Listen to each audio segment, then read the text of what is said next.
Queiram sentar-se, irmãos e irmãs. Juntos agora queremos meditar e partilhar um pouco a palavra tão bonita e tão rica que nós acabamos de ouvir, que é luz, que é inspiração para toda a nossa caminhada cristã. A primeira leitura, tirada dos Atos dos Apóstolos, nos diz que Jesus foi um homem aprovado por Deus. Acho tão bonita essa expressão da palavra, né? Dizendo que Jesus é alguém que Deus aprova, que Deus coloca a sua mão em tudo aquilo que Ele faz. Penso que essa palavra nos leva também a uma reflexão pessoal. O que Deus aprova em mim? O que Deus aprova em ti? O que naquilo que fazemos e agimos tem a assinatura de Deus, tem o carimbo dEle. Pode dizer, manda para o correio que vai para o céu, porque é obra do alto. Nós também devemos buscar isto que a palavra diz a respeito do próprio Cristo. Alguém aprovado por Deus. O nosso jeito de ser, de viver, de caminhar, deve agradar ao Senhor. Deve ser coerente, né, com a fé que a gente professa, deve ser coerente com o Cristo em quem a gente acredita, com aquilo que nós estamos vivendo aqui. Viemos buscar Ele para poder viver com Ele, por Ele, a partir dEle, no nosso dia a dia. A segunda leitura, carta de São Pedro, também tem uma expressão muito bonita, profunda e muito séria.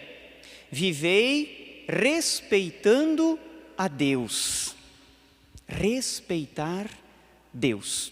Há muitas propagandas por aí falando de respeito, o quanto que a sociedade ela precisa de respeito, de tolerância. Mas é um respeito que nem em tudo é divino. É um respeito assim, meio que cada um faz o que quer, então vamos respeitar.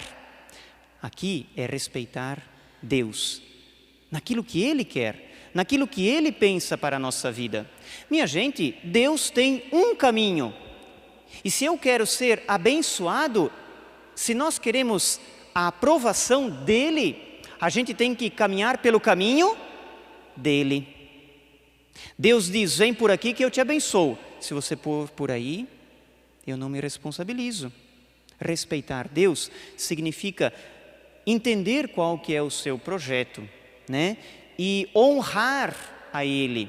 Respeitar também como sentido sinônimo de honrar este Deus que deu a sua vida por nós, que entrega a sua palavra aos nossos cuidados, que confia a nós o batismo, a graça de sermos templo, morada dEle. Então, aprovados por Deus, mas também que a nossa vida seja uma vida que respeite e que honre o Senhor. Para quê? Para podermos caminhar. Emaús, este texto tão rico, tão bonito, tão precioso. Emaús somos nós, Emaús é aqui. É uma expressão, um verso que está no hino do ano vocacional que a igreja está celebrando. Vocação, graça e missão. Corações ardentes, pés a caminho. E o texto, o hino, diz, Emaús somos nós, Emaús é aqui. Somos nós por quê? Porque também nós estamos caminhando, como esses dois discípulos. E não é um caminhar de ir para lá e para cá, feito barata tonta, não. É a nossa vida, é todo o movimento de Deus em nossa caminhada. Então, somos nós porque estamos a caminho, e Emaús é aqui, sabe por quê? Porque qualquer passagem do Evangelho, qualquer passagem da Palavra de Deus, vai ser possível de ser vivida em Emaús, neste caminho. Toda a nossa casa, toda a nossa história, toda a nossa vida acontece dentro desses 11 quilômetros de Emaús. Esses 11 quilômetros é toda a nossa vida. São todas as experiências que nós fazemos. E elas têm dois movimentos. Elas vão da decepção, do início, da cabeça baixa, para a ressurreição, para a descoberta de Cristo que caminha ao lado. Esse é um movimento.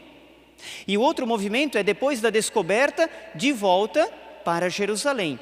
Eles estão vindo de Jerusalém para Emaús, Em Emaús acontece uma transformação, um encontro, uma mudança, e eles voltam para Jerusalém. Por quê? Porque se Emaús é o lugar do encontro, é o lugar do diálogo, é o lugar do caminho, da vida, né, que vai acontecendo, Jerusalém é o lugar da cruz e da ressurreição. Não são lugares geográficos que a gente encontra no mapa, mas são geografias da nossa vida. As nossas experiências cotidianas, elas se encontram em Emaús. O relato do texto é inesgotável. Sempre que a gente lê Emaús, tem coisa nova que Deus nos fala.